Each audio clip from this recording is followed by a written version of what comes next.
Welcome to Talking Tea with Auntie, and I'm so excited you're here, where we interview everyday people about everyday lives. And today we are interviewing an American nurse. Now to me, your gay auntie. Hello, my loves. Welcome to another wonderful episode of Talking Tea with Auntie. This is your gay auntie, Shannon Nathan. I'm excited to have you all here. This is the second episode in my series regarding nurses. And we have another fantastic nurse here by the name of Denise, who will talk about her experience being a nurse in the United States with some extra. Now, if you enjoy my content, please be sure to give it a like and a subscribe, and then hit that notification bell. And if you want to support your gay auntie's content, feel free to go to patreon.com/Shannon Nathan and support for as low as $3 a month. That is how it keeps my lights on and everything, and I'm so glad you're here. And if you have any recommendations for further episodes of Talking Tea with Auntie, please give them in the comment section below. And if you're listening to this on any of the podcast apps, well, baby, I'm so glad you're here. Feel free to email me at yourgayauntie@gmail.com. yourgayauntie@gmail.com. And you can even ask to become one of our guests as well via that email. Now, without further ado, let's talk and have a wonderful conversation with our guest, Denise. Let me bring her on. Hello, Denise. Welcome, darling. How are you? I'm doing well. How are you, Auntie? I'm great, my love. Welcome to Talking Tea with Auntie. I'm so excited to have you here. We've already had the opportunity to talk to one nurse, and I'm looking forward to talk to you. So tell me a little bit about yourself, Denise. I am a single mom of a special needs child, and I work inpatient at a hospital. I work overnights, and it's one of the largest it's the largest military hospital in the United States. We have a bunch of specialties there. I've worked as a nurse there for about 11 years. Wow. Yeah, and I've lived just as long as I've lived here in San Antonio. So I've been in San Antonio for 11 years, and I've worked there for 11 years. Oh, that's beautiful. And what got you, are you specifically in the military, or were you in the military that got you to work in this area? I was in the military. I was active duty for 8 years, active duty Army for 8 years. And then when I got pregnant with my son, I decided to get out. But I still kept working at the military facility as a civilian. That's beautiful. So what took you down the path to the military and medical in the military? It was really spontaneous. Randomly in high school, I had never considered joining the military. And then someone told me about joining and getting money for college, as a reservist, in the National Guard. And I called the recruiter because he was supposed to be very cute. And then I met him, and he was in his 30s, and I was like, oh, he's old. I was like, and he's got kids and he's married. Why would anyone talk to this guy? Because I was, 18 years old. And, but he was talking to my friend about it. She really wanted to join. And I was talking about parties and ditching and this, that, and the third. And randomly, I could hear what he was telling her. And I was like, I'll do it. I'll join. And I did. I joined, and I wanted to be a vet tech, but they didn't have vet techs. So he was like, you should be a medic. I joined as a medic. And then once I was a medic, I decided that it's what I should be doing, and I wanted to be a nurse. Oh, that's beautiful.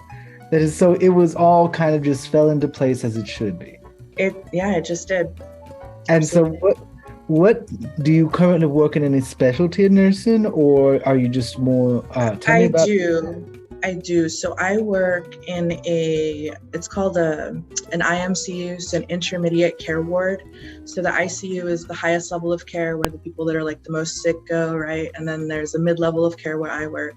And then there's what we call the ward, which is just regular folks. But I work in a mid-level of care that specializes in cardiac and medical issues. So most of my patients are over the age of 65, and they have multiple issues. Usually they have heart problems, lung problems, kidney issues, diabetes, the works. So I work with pretty sick people. And so you work in a military hospital. So are these primarily vets or military personnel as well? Yeah, a lot of them are retirees. Sometimes they're active duty members. Like sometimes we get young people, family members, but we are a level 1 trauma center here in San Antonio. So that means that the hospital also takes civilian traumas. So even if you're not affiliated with the military, and if you're hurt enough, right, you can get sent to our hospital. And then it doesn't matter whether you're affiliated or not, we take care of you. So sometimes when we get like overflow of surgery or trauma patients, I'll take care of civilian people as well.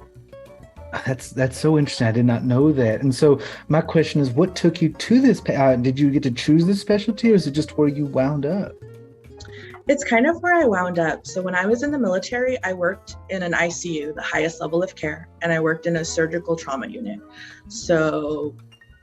And that's kind of my bread and butter, because having been a medic, we're point of care, we're sort of emergency responders, kind of like paramedics type thing, but we have a larger scope of practice. And so I was used to like get to the injured patient, stop the bleeding, stabilize them, and then ship them off to the hospital. But the ICU, these people are still unstable and there's still a lot to do. And it's a lot of people that are like gunshot wounds, stabbings, car wrecks, motorcycle accidents. And so I got to take care of a lot of people like that were really sick and injured. So it was very cool, this progression of being like on the field, sort of, a first responder type, to getting to be in the ICU and taking care of these really like sick, injured people. But then when I left the military, they wouldn't allow me to like still work in the ICU. They didn't have any positions there. So when I applied, they had positions like in a bunch of different like med surg floors, which I felt was not as challenging, having been at the highest level of care. So I chose this mid-level of care, and it just so happened to be the cardiac ward. But it's been really cool because I've learned a lot of things that I didn't know before, because you do kind of get tunneled as a nurse, and wherever you work, you like you specialize kind of, like on an orthopedic floor, they do a lot of just ortho surgeries, things like that. So getting to work on a medicine floor, on a medical floor, was different than what I was used to. I was used to like post-surgical patients and just trauma patients, and it's a different sort of focus on those types of patients. So I've learned a lot all these years being there. That's wonderful. And so in terms of the difference, because you all have a military background, is there a difference in mindset between somebody who comes from a military background in medicine versus a civilian who has no military background? Have you noticed any mindset, or have you actually been able to be exposed to non-prior or current military nurses, I guess? Yeah, so we do have some nurses that have also no military affiliation, like they didn't serve previously, or they've never known anybody in the military, and they come into our military hospital. And there is a different mindset, and the way we run a hospital is different, because on top of being focused towards patient care and doing the right thing for patients and, treating them, there's a slightly different hierarchy, in a military facility. So we get civilian nurses that like have never worked with the military, and they're not used to like, our boss being the major, because her rank is major. And so we refer to her as Major Bircher instead of like Miss Bircher. So like they're used to having managers, that they may call by their first name. And now we've got a rank structure, sort of just thrown in there. So it's a little bit strange for them when higher ranking people come to the floor. They go, what does that mean? What does that mean that this person with this rank is coming? Also just the way we do business, even though it's a hospital, and again, we should do what's right for the patient, and we do. Some of the logistical things that we do is different than other hospitals. So other hospitals, whatever's in the hospital belongs to the whole hospital. But because we have military personnel, we have military in our management. Every floor is responsible for their own sort of set of supplies, and they are not supposed to move within floors or throughout the hospital. They get returned back to that floor because one of the people in management is actually accountable for those items. They sign for those items and are personally accountable for like the money value of these items. So if they go lost or missing, they're responsible for it. Whereas in a civilian hospital, things easily get interchanged. Beds, IV poles, or other like high dollar items, because they just belong to the hospital. So as long as they're in the building, it's fine. And where we're at, that doesn't always happen. So when we've got nurses that don't understand that, things get swapped about and things go missing, and then someone in management is upset because they can't find their beds or whatever. So it creates a little bit of a logistical problem, because these other nurses aren't used to the way the military runs things. And so you'd say there's a learning curve for them when they come in. There is, and it's just because, like I said, logistics is a little bit different, and then there's that hierarchy that they're not used to having. Like they understand having like a nurse manager, or like they understand having charge nurses and nurse managers, and then like maybe like a facility manager. But when you add the rank, and then there's all these extra people that are high ranking, they're just like, who are these people? Like, what do they do? Like, why are they here?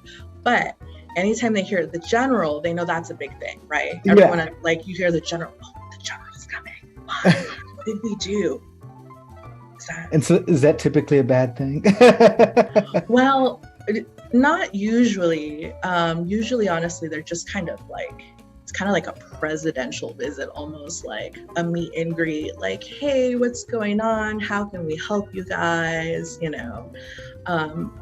It's kind of a dog and pony show, honestly, because the general usually just comes down to like make their rounds. They switch out command of the hospital about every 1.5 to 2 years, which is also different than a civilian hospital.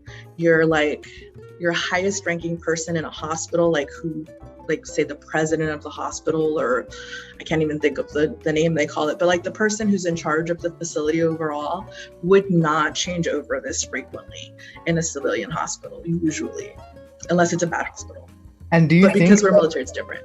Yeah. Do you think that actually that the hospital benefits from the fact that it changes the oversight changes regularly, or do you think it would benefit from it not changing so regularly? Well, so if they were solely in charge, it would be bad probably for the entire hospital. Luckily, understanding that the military presence coming and going so often and changing over so often their leadership, we have something in place where we have civilian counterparts. So for example, the manager of my floor is a military person, but the assistant manager is a civilian. So the civilians generally have longevity, right?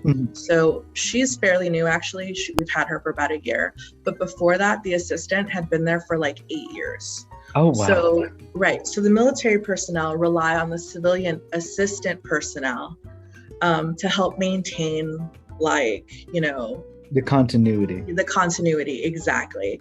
Because military comes and goes. Sometimes they get deployed just from the floor. So not just in leadership, but yeah, if we strictly had military leadership constantly changing over, it would be terrible for the hospital, for the nurses, for the patients, for everything. It would be awful. Yeah. And so what do y'all do in a military hospital setting to liven the mood? Because I've had one nurse, she did OR, and she talks about how they kind of keep their pep a little bit in terms of, we occasionally buy pizza and then we have our little joys. What do y'all do? Well, every floor is different, but we also occasionally have pizza, or we throw potlucks. Like, I work every Thanksgiving because we have to work some holidays, and so Thanksgiving is just the holiday I always work because I don't want to cook for 12 hours anyway. So I just take my butt to work, right? Smart. And so we'll have potlucks. So everyone brings something in. 2 years ago, I brought turkey. This last year, thank God, I did not have to bring the main dish. I brought some sides, but we'll throw potlucks, we play music. At night, it's easier to play music because, people are supposed to be sleeping and there's no boss around to tell us to turn down the music. We try to have events outside of work where we still get to hang out together so we can build camaraderie. It's tough sometimes because right now my floor is short staffed, so we don't have lots of extra people. But when we used to, we would we would actually have like social events outside of work to try and foster camaraderie. And yeah.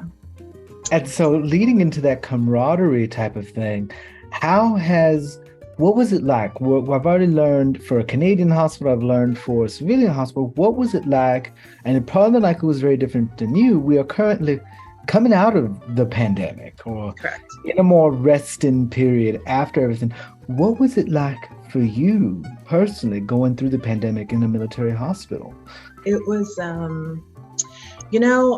it was not as hard by any means as like our brothers and sisters in New York, who we saw, working tirelessly, unable to go home, and wearing the respirator constantly, especially at first. But because we're a military hospital and we cater mostly to the non-civilian, right? We cater mostly to active duty, retirees, family members, and things of that nature. We went ahead and closed down like any non-emergent surgeries. We closed down a bunch of our clinics because we have tons of clinics. So anything that was not considered urgent or emergent was canceled, rescheduled, put on hold. So we had a lot less staff in the hospital. We also had a lot less patients at first until our population started getting sick, right? So once our population started getting sick and we started seeing the COVID patients roll in, we hit our peak later than the city because, again, our population is a smaller, more specific population, but the other hospitals were on divert. So anything that was non-COVID, non-essential would start coming to us. So we were prepared to take in more civilian traumas and things of that nature if the outside hospitals became overwhelmed with their COVID patients, or if like all of their machines for like intubation and things like that came on, were full up. Then we were going to be on divert and we would start taking in more of the civilian population to help the community. So, and then at some point we did, and at some point we were overwhelmed because we had sent half the staff home. Like go home, don't work, your clinics and your places of duty are closed. But then some of the inpatient wards, my ward was actually the first non-ICU ward to be COVID. So we had a lot of coming on shift every day and the rules would change. Like today you're wearing this, this, and this. And today the procedure for removing your gown, gloves, mask is this. And then tomorrow it was, this many masks per room, per patient, per shift. And then, now we're running short. Like even the military can't get supplies. So now we're going to have to like recycle our N95s. And so like we went through a constant flux and turmoil. Again, nothing compared to like what we saw our counterparts in like something like New York. But it was very frustrating that we sent sort of everybody home and then had sort of a skeleton crew once our COVID numbers peaked. And then we were kind of scrambling for help because they had sent the rest of the nurses elsewhere. And they're like, oh, well, they work in different specialties. We're like, we'll bring them back. They're still a nurse. Yeah. So they had to start bringing back nurses from other places to come and assist us because we didn't have enough nurses to cover the patient population that we had. And there was a learning curve for them as well, because some of them were OR nurses, not used to doing the type of patient care that we do. And some of them were PACU nurses, so nurses that like start IVs, do your intake, get you prepped for surgery, and then recover you and send you home or send you off to a ward. So again, not used to doing the type of patient care that we do. So there was a lot of movement and a lot of flux, and it was there was a lot of frustration and a lot of going back and forth. And then we're military, so the expectation is that we will overcome regardless. And so every day we were trying to overcome a new challenge. And so it was very frustrating. Yeah. And so have you noticed how have things been since everything has kind of, I guess wind down again a little bit? I think we're back to more like normal, like where our patients used to be just my normal over 65 sick folk with all the stuff going on, occasionally a COVID patient. I feel that the patients aren't as sick as they were when the pandemic first hit. Our patients were either like not sick at all, like they just happened to have COVID and weren't at all sick, or had COVID and were very sick, you know? And then But now I feel like a lot of the patients that we get that are COVID aren't as sick. So they have COVID. We keep them in a private room. We take all the precautions and things, but it's almost like another contact precaution. So there are different things that we might put someone on in a private room for, and we would have to don, a gown and a face shield and things. And so COVID patients are now a little bit more normal, and it's just kind of another type of patient that we're used to taking. But like I said, luckily they're not as sick as they once were. So that's nice. Not like it used to be, if you had a COVID patient, you were like, oh no, This is not going to be fun. right? And now it's more like, well, hope they're not super sick, which often they're not. Yeah, which is good. That is very good. And so, having experienced all this, what do you do as a hobby? What do you do to relax after such what is kind of exhausting, both mentally and physical work? What is your hobbies that you do at home after you get off your shift? Oh, well, there's no time for hobbies when I get off shift because it's the morning. And so I have to take the boy to school. I usually wind down, honestly, with just like a few minutes of music, while I'm in the shower. Because between shifts, there's not any time to like have a hobby. But honestly, music is the easiest thing between shifts. When I'm not on shift and I have time to relax, wine's a go-to. A good glass of wine. And actually, you know what I really enjoy when I actually do have time off from work? I love to get outside and just go for a hike. I just need to breathe in the fresh air, because when I'm at the hospital, I'm inside for 12 hours. I do not leave. I have no idea what the weather is unless we have a weather alert. I don't know if the sun ever came out, which on night shift, that's rare because, probably no sun anyways. But I'm breathing basically recycled air. So when I'm not at work, what I want more than anything is just fresh air and sunshine. And if I can't have sunshine, I will take moderately, nice weather with a little bit of wind and just the green of nature, if I can find it, the trees, the birds. As we get older, I'm like, wow, I'm like one of those memes. Now I want to go bird watching. I'm like, oh, do you see that? Is that a falcon or is that a hawk? What are you? And that's so funny. Our Canadian nurse Katie mentioned, she's like, I bird watch. I'm like, really? Yeah, so I like to get outside and just sort of enjoy the kind of quiet of nature. And if I see other people, that's great, and I'll just kind of hi, whatever, good morning. Or if I see people that are biking also through the trail, that's great as well. But yeah, I need to be not social in order to I need to get away from people and I need to get back to nature so that I can feel like I can breathe again. And I always feel so good afterwards, and then I reward myself with a beer. I think honestly, as you should. What is your favorite kind of beer? Ooh, okay. So I love a Hefeweizen. Ooh. I know. I learned to drink beer when I was in Germany. I was of age. I was stationed in Germany, and I had never really had a fond, liking to beers, but I was in Germany and I thought, when in Rome type thing. And I absolutely adore German beer. So a good Hefeweizen reminds me of Germany.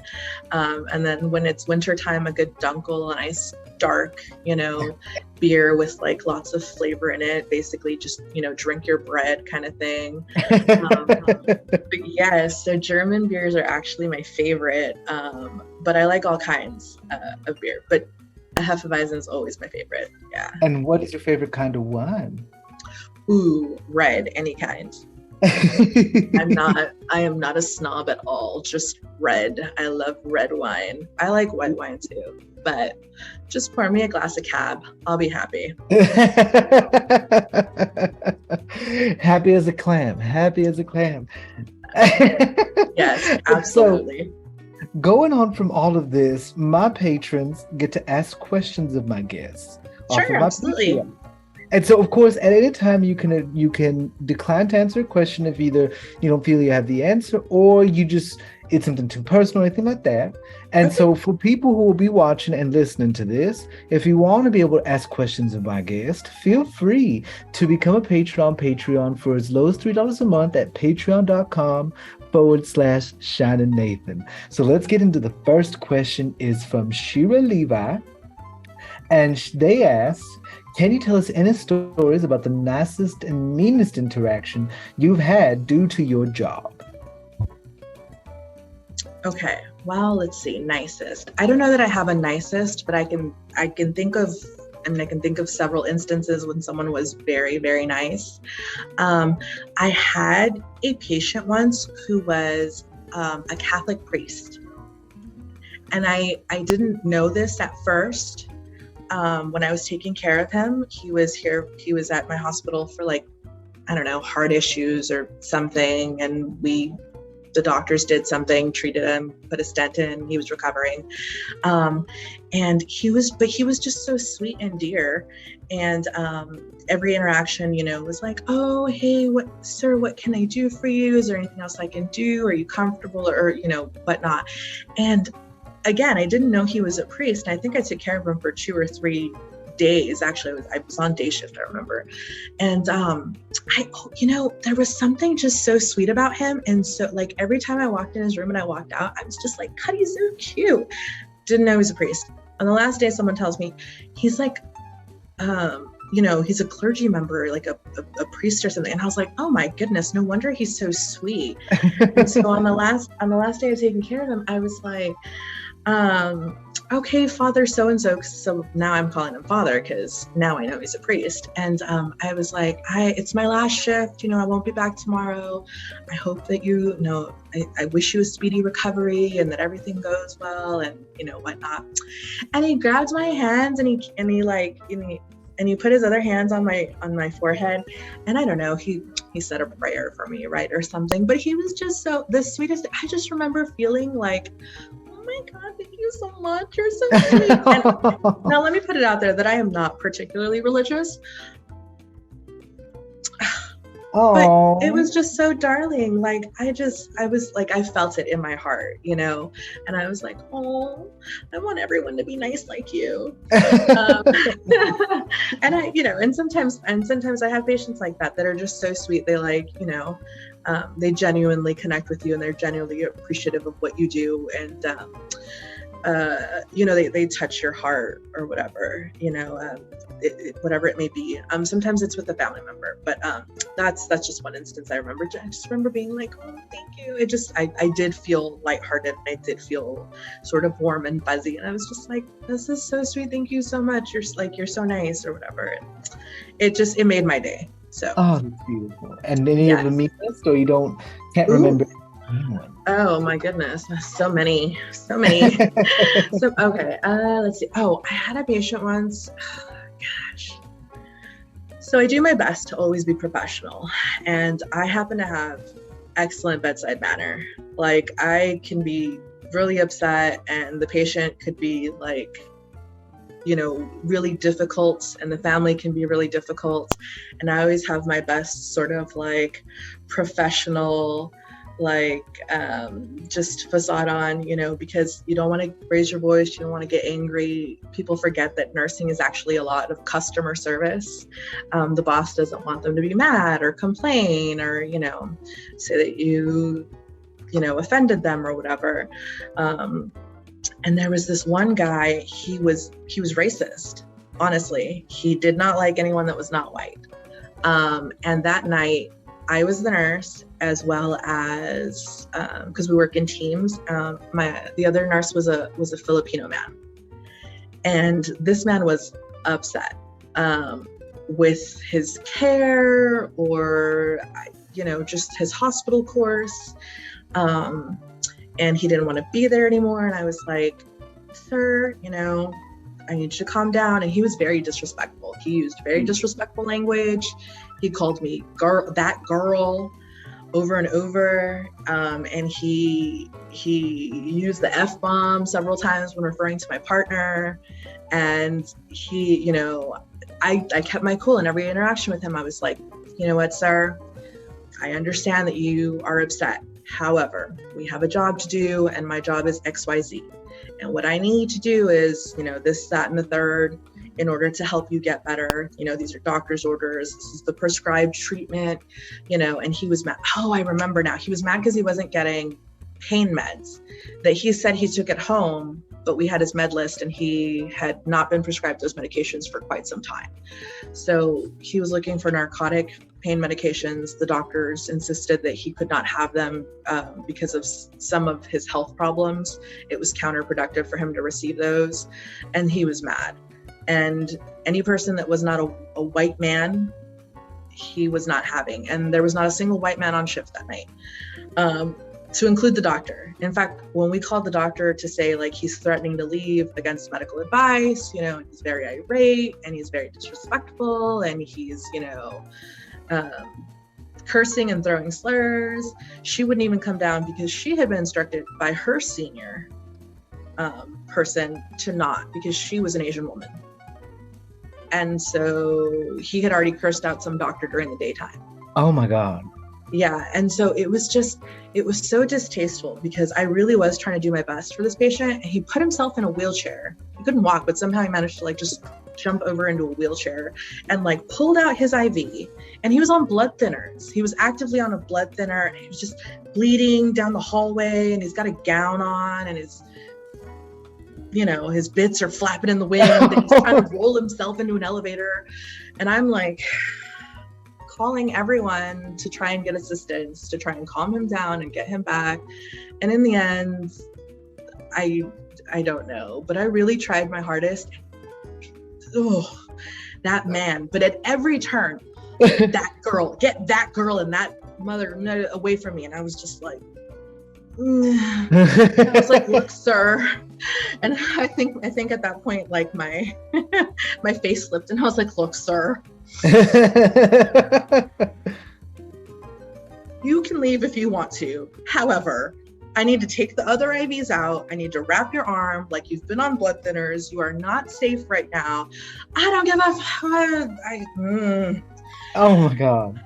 And I remember being very distressed that day. And it was just because he was so ugly. He was so ugly to all of the staff. And I was like, it's unfortunate because if we had acted in that manner towards him, we would have been reprimanded, and talked to and maybe written up. But the patient is allowed to just be ugly to us, and I dislike that so much because I took all my patience not to lose my shit and just knock him. God. He was so frustrating. I've had lots of bad experiences, but oftentimes they can't help it, right? But this man was in his right mind and just chose to disrespect everyone in his path. And I was not appreciative of that, especially when he came back to the hospital 2 days later because he was feeling sick. Sir, you should not have left. I know. Oh my God. You were too sick to leave, and now you're back. I refused to take him as a patient because I was like, I've had enough. I can't. I dealt too many hours with this disrespectful, just hateful man, and I just can't. It just, Nor should you. Yeah, it bogged down my soul still. Well, on that self-reflection, let's move on to Shay B's question. Is if you could change one thing about the standard of nursing practices today, based on your personal experiences, what would it be and why? Smaller patient to nurse ratios.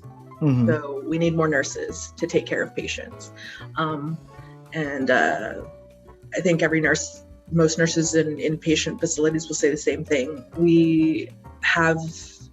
It is unsafe for us to take the amount of patients that they want us to take oftentimes, because of some, you can have one or two really sick patients. And if you've got more than that, now it's unsafe for you to care for the rest of them, to be perfectly honest. So if we could have more nurses, more nurse to patient ratio, I think nurses, could practice more safely, but also it benefits the patient, because ultimately our job is to help the patient. And if I have one patient that is crashing and burning, which occasionally happens, then that means there are some other patients that are being neglected that I cannot help. And what if my counterparts on the floor are also busy with their patients? That's when we have, safety incidents happen where patients fall because they called and someone didn't come quickly enough to assist them. Or, they're altered and the bed alarm went off and someone couldn't get there quickly enough. So it comes down to staff. We need better nurse to patient ratios. Absolutely. And I can actually see that. Now that's been something that several people have said. And so that will lead us to our next question from ClearSnip01 asks, how do you manage your mental health? What methods do you use to not bring the burdens of work home with you? Ooh, that's tough. Wine is in there again.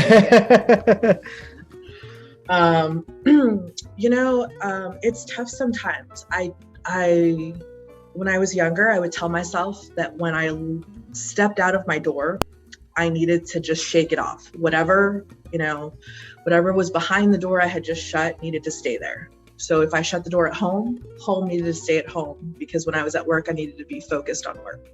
And when I shut the door at work, then work needed to stay at home, because I didn't need to bring, work home.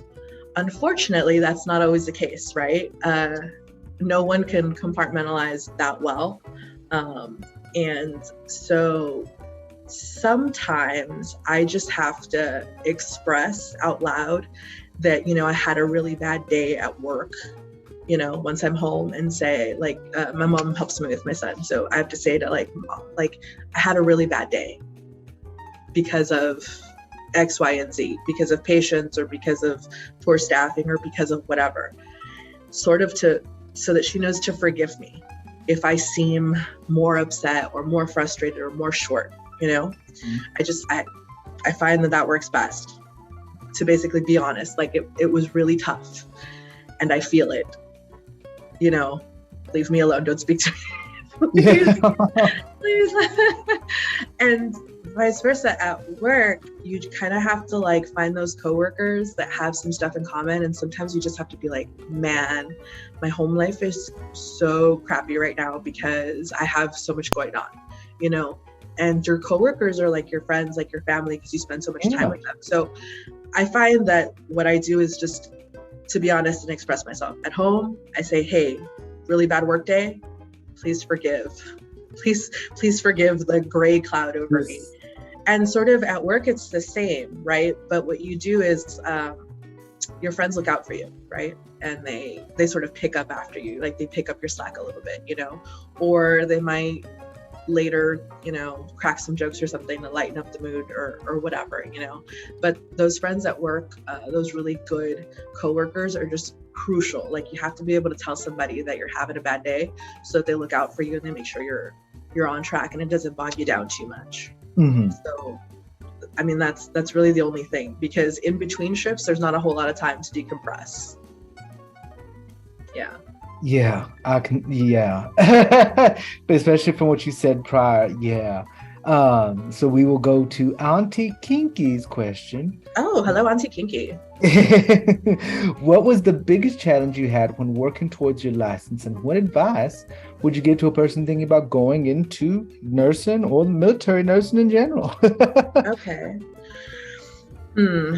Well, I already had some medical background before I became a nurse, so there weren't as many challenges, I think, except getting used to the scope of practice, because I had a different scope of practice previously. So what I was allowed to do was much different, and the types of patients I would have were different. But I sort of was already in medicine, and so it wasn't that difficult for me to transition from a medic to being a nurse. because I was already used to dealing with patients. But I find that a lot of new nurses, that's something that they have difficulty with, actually interacting with the patient, touching the patient, like being that person. But I would say, if you want to become a nurse, be prepared for lots of studying and lots of tests, unfortunately. I think like colleges rate the nursing degree as one of the most difficult degrees to attain because of the amount of tests that you have to do, and sort of like hands-on practicals that have to be done to attain the degree. And so it's considered one of the more difficult careers in college to get, because it's pretty demanding. But I would say, if you want to be a nurse, do your research and ask other nurses, like what their day-to-day is. Obviously not everyone works inpatient. There's some nurses that work in clinics. There's some nurses that work, for just like a doctor or whatever. But remember that you're not too good to not do something. So I've heard nurses say, I don't do that. I'm not a CNA, like a nurse's assistant. Yeah. I'm sorry, honey, but when you work the floor and you have patients, we all wipe butt. Yeah. Every single one of us. Not a single one of us is too good to wipe someone's butt, because that is part of the job as well. So, just be prepared for body fluids and, tempers, and if you're squeamish, don't do it, because there's body parts and body fluids and all sorts of things involved. And humans are very gross. Yes, totally. Absolutely. Yes, definitely. Humans are so gross. And I think, so Lucas Gray, and this is not related to the grossness, but that was just a statement. Lucas Gray asks, if you've worked in multiple states, or what were the best states to work in? I'm a travel nurse, so could you also do a worse state to work in so I can avoid it? if you know. I have not, my love. I've only worked here in Texas. So I couldn't tell you the worst states to work and which states to avoid. So I don't have any advice for you, friend, because I have only ever worked in Texas. Get on the nurse boards. Yeah, San Antonio. Yeah. So I would say for that person, get on the nurse boards, on the like nurse chat rooms and things like that, and sort of just put it out like, hey, has anyone had really bad experiences while traveling? I would actually specify your company that you're traveling with, because they probably have contracts specifically in certain places, and so someone somewhere has to have worked there and probably can give you the 411. Yeah. Okay. So Lucas, remember, check the nurse boards. And so then Kimberly Larkin asks, favorite brand of scrubs and ink pens, and then also compassion fatigue, thoughts and ideas. Ooh, yes. Mm-hmm. So I like Barco 1 scrubs personally. They're pretty stretchy, they breathe really well, they fit me well, but that doesn't mean anything. You just have to go and try them on, and then, do some squats in them. Because don't forget, like, if they're so tight that you can't squat in them, honey, like I have to empty Foley's, and I have to do some work. I get in there. I like turn patients, I move patients. Now, if you're a clinic nurse and you don't have to do any of that, you could probably stick to skin tight joggers and all those fancy ones. But I need, I need scrubs that aren't so tight and that stretch and breathe. And so Barco 1 tends to be my favorite.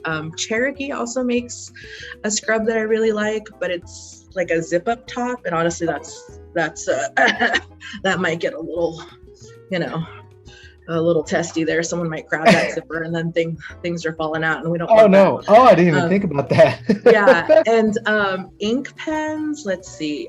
Personally, whatever pen I get my hands on. Like I don't have a favorite. I don't have a favorite kind of pen. Whatever will fit in my pocket and I may have picked up or stolen from another coworker, or that someone, which pens I love the most? The ones that like nursing homes will drop off pens and it'll say like their name and like their phone number.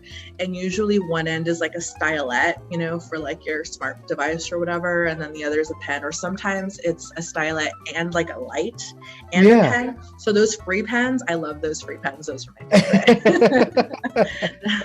Honestly, I did the same whenever I worked in marketing. So 100% free pens are the best kind of pens. Best pen, free pen. Yeah. Compassion fatigue. Man, I get it. Sometimes you just get tired of being there for people. You get dragged down. I would say you need a vacation.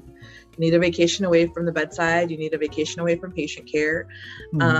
Go with not your nurse friends, so that you're not constantly talking about work and your boss and your terrible coworker, the old nurse that's been a nurse for 45 years and is just a grump. Don't do that, because I think that when you hang out with your nurse friends, sometimes we get bogged down in talking about the negative aspects of our job, and it's because we're venting, right?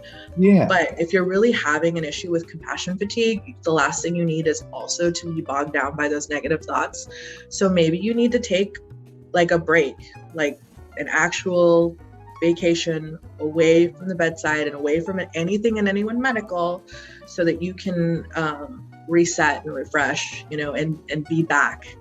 And if you're a spiritual person, I would say talk to your spiritual leader, about maybe getting back and getting yourself centered, so that you can have the energy to come back and be compassionate for your patients. But I get it. It's absolutely a thing. And it's so tough, because you're like, what do I do? Do I just go and exercise every day, or do I just, pick up a hobby here and there? But I think that like, if it's truly happened, you probably just need to get 100% completely away, even if it's for 3 or 4 days, and like I said, if you're spiritual, definitely try and get back to your spiritual center, whatever that may be for you. And that sounds very practical and very good advice, honestly, considering everything that somebody who is a nurse has to go through, and learning that limit to be able to express and be able to, take that break. And honestly, breaks are very much needed, especially in such a job that's so high intensity. And that can actually potentially lead this next question by Tomboy Jog, talking about working pre, during, post-pandemic. What have been the changes you've seen in environment, in terms of staffing or whatever? What changes have happened during then to now? It's tough. I would say that like a lot of things have happened because of the pandemic, right? Pre-pandemic, I would say, was the tempo that I was used to. Sort of patients came and went, and sometimes difficult patients and sometimes easier patients. And there was this cycle, and I knew sort of who to call and what to do. Not that I don't know those things now, I still do, but it's been more difficult. So I'd have to say, obviously pre-pandemic are my golden years, when I still 100% loved my job and you could not convince me otherwise. Now I have to convince myself most days. And it's just because of the fatigue, during the pandemic, I would say things were scary. We were all scared. I was frightened. I was frightened for myself, for my family, for my patients. There was like this, such a level of uncertainty. So pre-pandemic, my golden years. Pandemic, just this level of sort of fear and uncertainty within the medical community, for ourselves, for our patients, this constant change, this thing that we didn't know about, this thing that we had to sort of just learn about, like, as we went through it, and hope we were doing the right thing, and hope we were being safe, and hope that our patients made it through, and just like a lot of just hoping, basically. So that was, uncertainty and needing to hope that things would turn out well. And I think post-pandemic, some of the changes that I've noticed is that the newer doctors that are here now, sort of post-pandemic, went through school during the pandemic. So they were limited in their experience in hospitals. because of this goes for nurses as well. So I would say that newer doctors and nurses that became doctors and nurses during the pandemic, kudos to them. Thank you for still joining the medical field, even during something so scary and big. However, I feel that I feel so bad. I feel that they lack something, and I don't know what this something is. It's maybe not tangible, and maybe it's just I'm being too judgy. I'm an old nurse now, and I'm, but I feel like maybe they weren't prepared to work. Mm-hmm. Maybe because they didn't get the one-on-one with patients that we did pre-pandemic.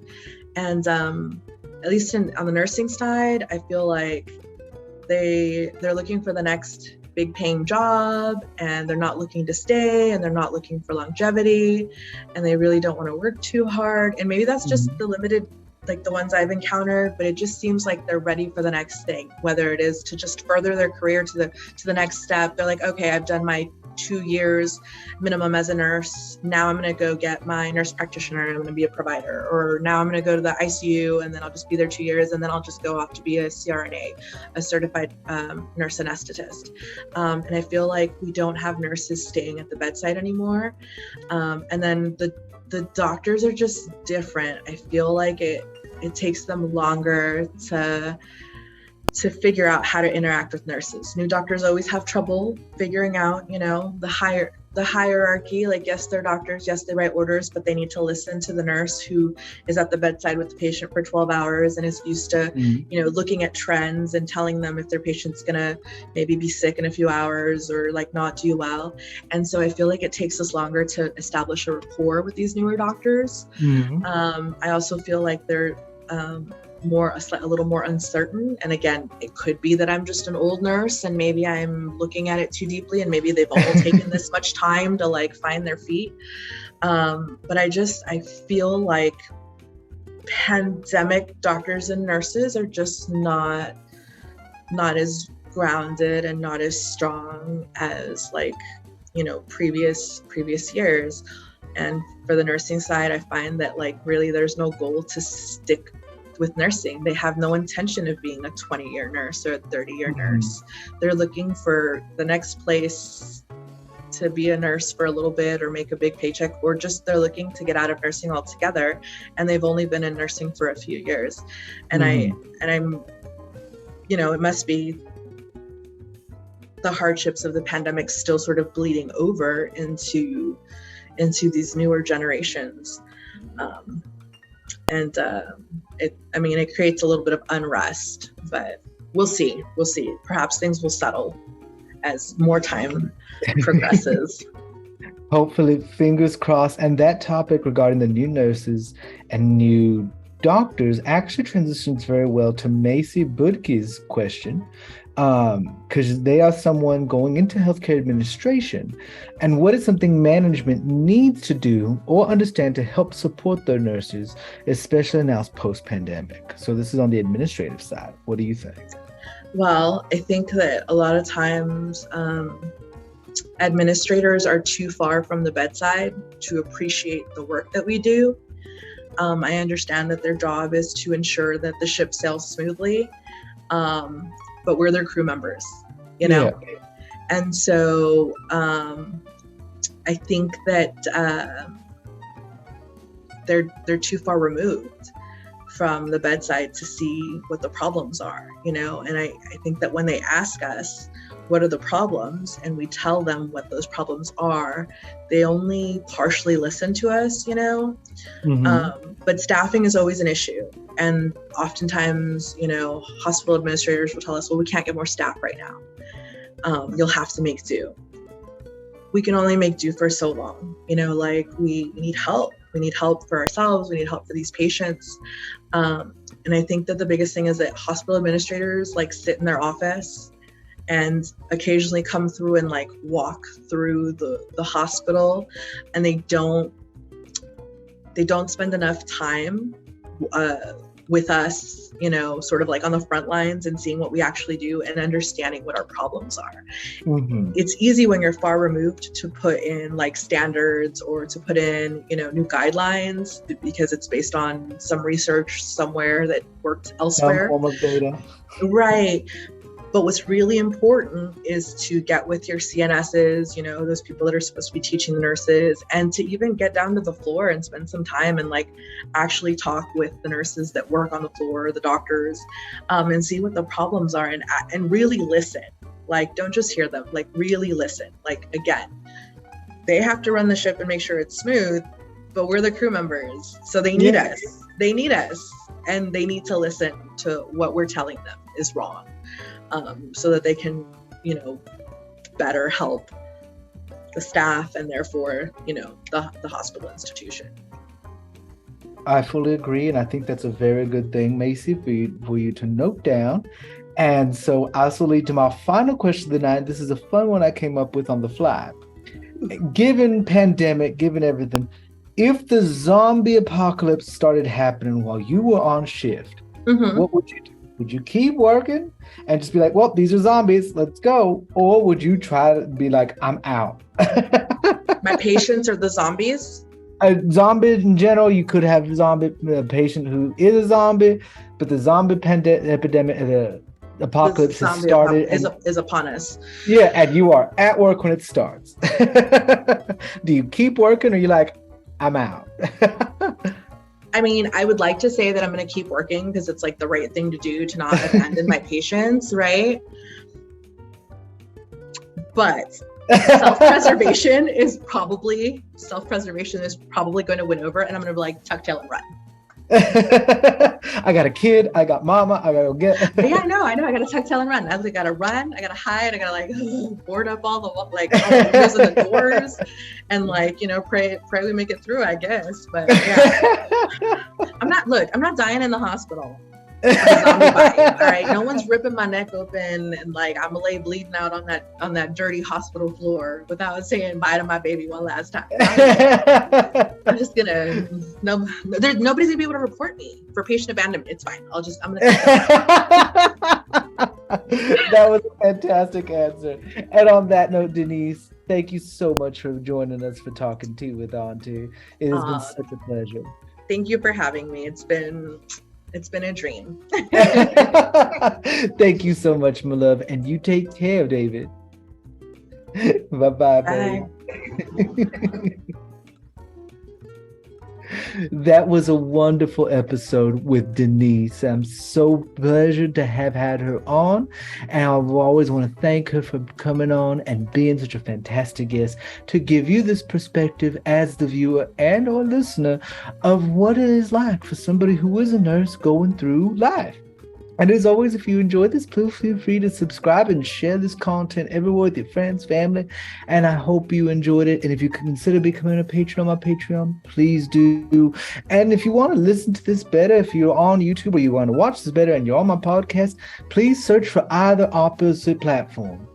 As always, I love you so much. Remember to take care. And if you want to be a guest on here, please email me at yourgayauntie@gmail.com. You take care of yourself, and I love you.